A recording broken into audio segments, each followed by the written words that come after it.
Hello guys, this will be my first video in English, so I'm sorry for my language mistakes, and let's try. So today I'm going to talk about competitive intelligence. This is a new term for me, but it's a holistic view about many strategies and tools that you have in administration. So the competitive intelligence involve the idea that you need to first compare with your competitors, analyze what they're doing in the market, check what they're doing, what they're not doing, why of the everything about why they are doing this, why they are not doing that. If I'm going to do any new advertisement or any new changing my product, what my competitor should be doing, if they don't do the move that you're expecting, why they're not doing. So things like that is very important, because you can identify things that they're doing better, right? And competition is not a bad thing. Usually when you have competition, the market itself is better, even for the companies that is introducing this market, because they do a better job and they make the competitor better, because they enforce that they need to be better to survive. So the first thing that you need to figure out is doing a SWOT analysis, SWOT, where you check your strengths, where you see what you're where you're lacking in quality, or how your service is bad or is good, what is your strong points or lacking, and then you need to figure out what you're going to do better, because you cannot do the best in everything. It's super hard. It will be I almost can guarantee that it is impossible that you'll be able to make a product that will be the cheapest, the highest quality, the better customer service, and the people love more. It's impossible. Usually, if you want to be the product that everybody loves, your product should be probably the most expensive, or close by the most expensive, will not be the cheapest. If you want to be the cheapest, your quality, you cannot do the best customer service for them. So first you need to figure out what is your vision, what is your goal for the long run. So after you define your goal for the long term, and this is very important, even for your personal life, it's important that you have a vision for the long term, because we cannot do everything that we want when we want, right? You need to get what you have in your hands, what you have available, and have the best decisions possible, so first define the vision, and then you're going to reach this goal faster than just go with the wind. Let's say just go with the flow, because if you just leave the life guide you, you're not going to anywhere. Maybe you will, because you are lucky, but it will be way more hard than if you define exactly what you want. So first, defining what you want. For example, I want to travel the whole world. So first, maybe one good idea is to be a guide, working a travel agency, or become work in the flight company, something like that, if you like to work with kids, I don't know, maybe a soccer teacher, a professor in some area, I don't know. But this is the point. You need to define what you want, and not necessarily you need to do what you want tomorrow.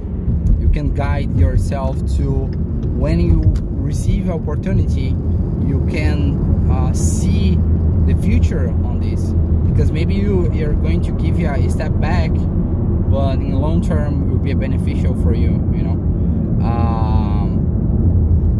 Okay, after defining the vision, you need to go to the next step, that you need to share this vision with everybody in your company. So this is very important. When you share your ideas with your company, you're going to have better ideas, because the ideas will be more mature. Your team will help you to guide you about the short the tasks that you're going to do on the short term. So what you're going to do to be able to reach 100 clients this year, new clients, right? So then you can use the techniques like the OKRs, that objectives and key results, to measure what you are doing, and so then you make sure that you are on track. It's very important that you define correctly the goals that you have, because if you define the wrong goals, let's say that you want to prioritize profitability per sale, your team can just start to sell more, but pushing products that your client doesn't want, and your client will not want to make business with you in the future. So it's important that you define, for example, not only profitability, but also customer satisfaction. So that's the point. You define very well the goals that you have, the goals that you want, because this is very important. For example, for a software developer, instead to define for how many lines of code he is doing per hour, define how many tasks he's releasing, right?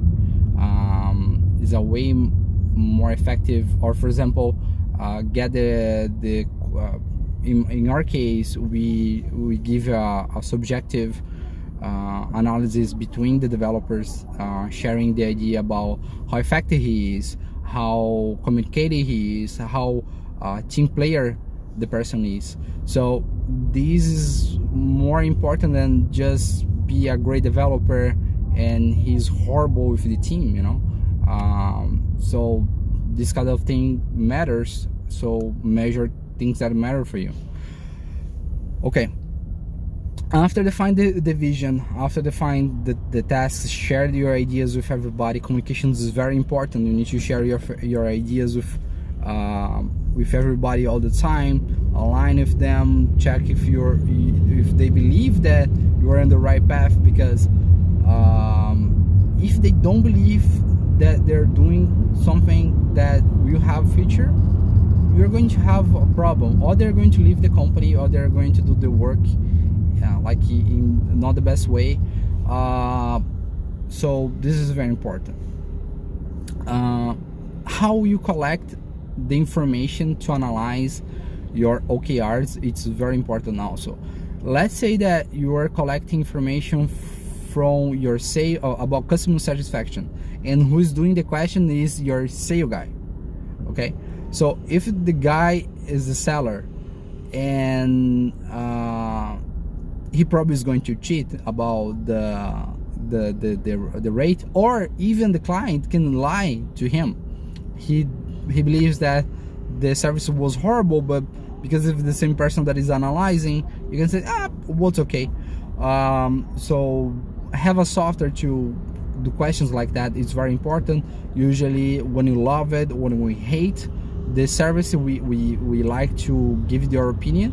So this is very valuable for the company. Have the feedback from the client. Feedback, I think that is very important in all areas of your life, not only the client. In life, between your teammates, this is very important to receive feedback and give feedback. Okay.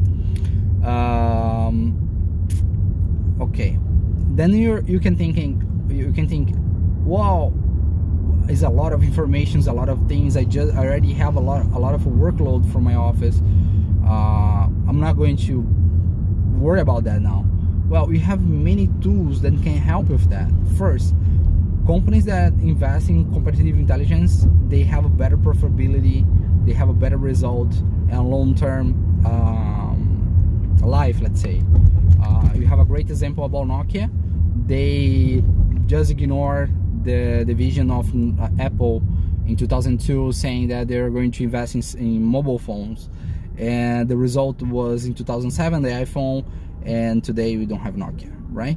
So it's very important that you have this is very important that you do the analysis about your company, about your market, and the effects that you have, what it can be affecting your market. You know, can be other kind of business that is not exactly competitive, but for example, Kodak, right? They used to have the photo makers and the digital cameras kill them. So things like that, you know. Same thing. We have multiple examples like Polaroid, the type machines, and typewriting machines, and so not necessarily the business itself, your competitor is your biggest threat, but other kind of business that is related to what you're doing that can erase your market overall, you know. So all this kind of analysis is very important to you. If you're in the food, let's say you have a pizzeria, well, Italian cuisine or even a Thai food cuisine can be your competitor, right? Because another option for people to eat. So you need to figure out who is really your competitor. Again, going back, if it is a lot of information, you have a reason why you need to be worried about that. If you invest in something like that, we're going to have a return. So how you can do that? The best way is using technology. You have technologies for that. You can automate it, send questionnaires automatically, or softwares to measure the OKRs. We have many ways to help with that. And if you need something like that, we can call us. We can help with that. Okay. So I hope that you like the subject. You have tons of content also on YouTube. I invite you to read more about it, and that's it. Take care.